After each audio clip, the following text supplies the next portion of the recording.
aqui novamente para falarmos de Bíblia, livros e filosofia. E hoje nós vamos falar sobre um grande filósofo, o maior filósofo para mim, é o meu filósofo preferido, que é Kierkegaard. Kierkegaard foi um filósofo dinamarquês que viveu apenas 42 anos de idade.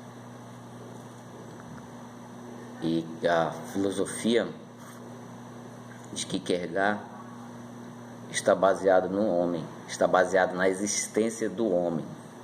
Ele é considerado o pai do existencialismo. Depois Sartre veio aprimorar algumas coisas que ele iniciou.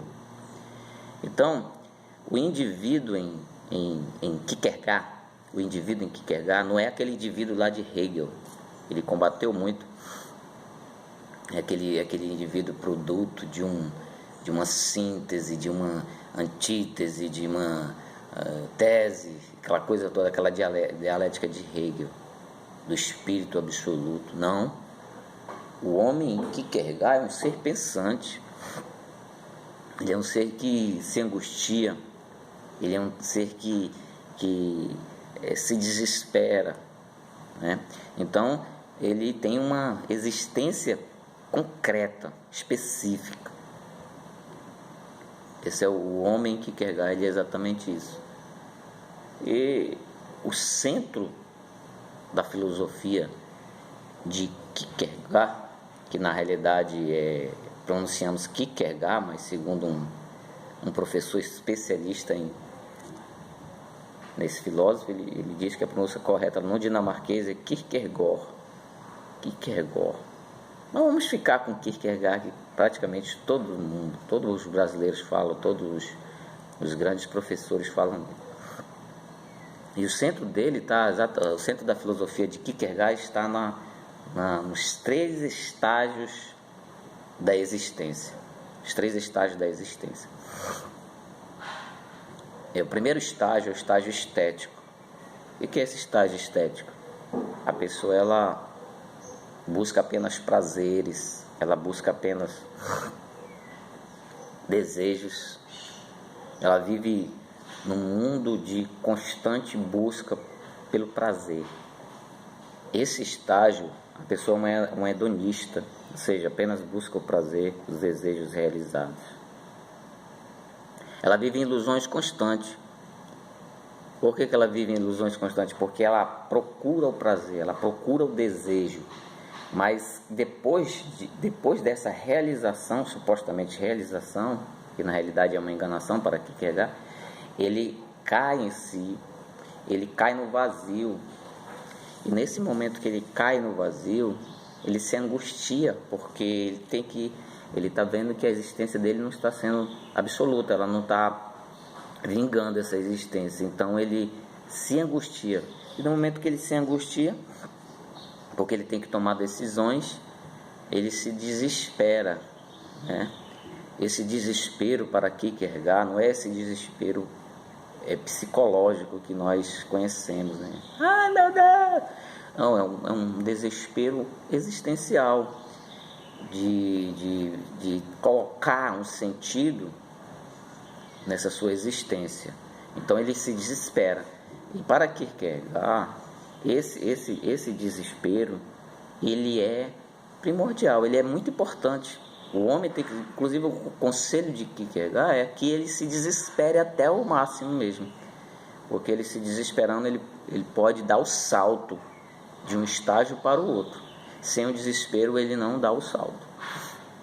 Então o próprio Kierkegaard, nesse nível estético, neste estágio estético primeiro que estamos falando, ele mesmo passou, como ele falou em alguma das suas obras. Queria ler aqui rapidamente.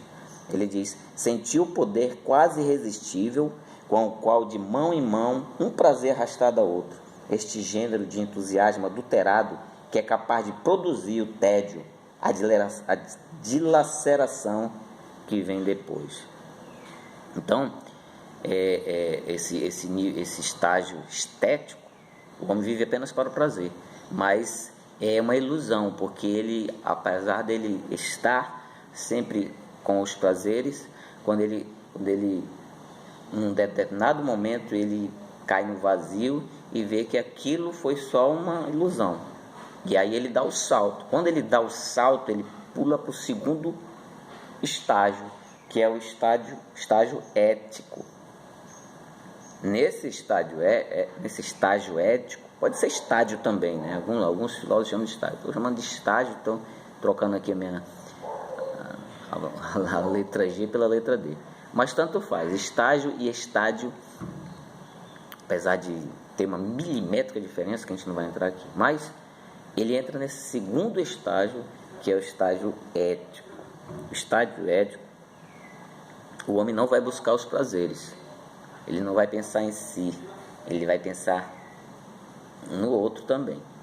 Como é que ele vai pensar no outro? Através das relações sociais, das normas, das convenções, dos valores éticos. Ele vai viver uma vida mais regrada, ele vai viver uma vida comedida, pensando apenas em cumprir os seus deveres. E Kierkegaard coloca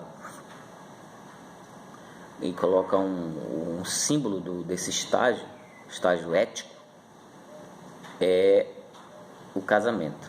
Então a pessoa casa, ela vai viver para o outro, vai ter que em determinado momento se negar para o outro, né, por causa de um valor que ele colocou na sua existência, que ele escolheu. Veja bem que Kierkegaard, ele sempre está levando o homem no que diz respeito à escolha. Mesmo no último estágio, quando ele vai dar o pulo para o estágio religioso, Deus vai ser a referência, mas quem escolheu foi ele. Ele não foi escolhido, ele não foi abduzido, ele não foi como um zumbi, como um demente, não. Ele escolheu. Então, nesse estágio, o casamento é o símbolo dessa vida regrada, né? Dessa vida de obedecer às leis. E nesse estágio aqui, ele na realidade ele toma algumas escolhas, mas aliás, no anterior, no estético, ele mais se deixa levar pelos prazeres. Agora aqui ele vai continuar tomando muitas decisões e sempre primando pelos valores éticos. Só que nessa vida de certo, de errado, de ficar se comedindo, de ficar obedecendo normas, o homem também se cansa. A sua existência traz um tédio, uma certa frustração. E nesse momento ele pode retornar para o estágio anterior, estágio estético. Ele pode fazer essa escolha de retornar para o estágio primeiro, né? Mas aí o que acontece? Quando ele se cansa novamente, ele se angustia, ele se desespera. E nesse momento do desespero, ele dá um novo salto. Aí ele vai para o nível religioso. Ele vai para o nível religioso, que aí é o nível da fé. Kierkegaard diz que nesse estágio o homem ele vai buscar ele vai correr muitos riscos, porque ele vai viver pela fé, ele vai viver em detrimento, mas com sua escolha, com sua anuência, com sua assinatura. Ele não vai porque foi forçado, ele vai porque ele tomou uma decisão, que os outros dois estágios não estavam levando a ele uma satisfação plena de existência, né? E aí esse estágio, que Kierkegaard fala isso, que é tão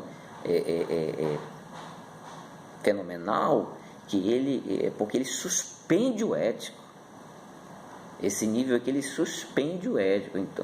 Então o caso mais célebre que ele dá é o caso de Abraão. Que Abraão, quando Deus disse: olha, Abraão, vai lá, mata Isaac e tal, ele simplesmente suspendeu um valor ético, moral, que era de não matar o filho. Aliás, de não matar ninguém, imagina o filho. Mas como ele está neste estágio de se encontrar com o absoluto, de se encontrar com o ente superior e de ter tomado a decisão de fazer a sua vontade, ele não tem mais nenhuma, e aí ele não se desespera mais, porque aí ele já alcançou o último nível da sua existência, que é exatamente de estar na solidão com o absoluto. É aí que o homem se realiza enquanto homem, segundo Kierkegaard. Nós estamos falando aqui de Kierkegaard, vamos falar de vários outros filósofos, né? Vamos dar oportunidade aqui para todos os gostos, mas é Kierkegaard que está falando isso, né? Apesar de ele ter sido teólogo, e apesar de alguns protestantes evangélicos terem pego isso, e não é bem assim, né? Não é bem assim. Então, nesse estágio, o Kierkegaard ele vai dizer que nenhum homem pode passar do estádio primeiro para o terceiro, ou seja, do estado estético para o estado ético. Por quê? Porque no momento que ele decidir, veja bem a filosofia de Kierkegaard, entenda, o homem está sempre tomando decisões, se desesperando, se angustiando, né? Vivenciando esse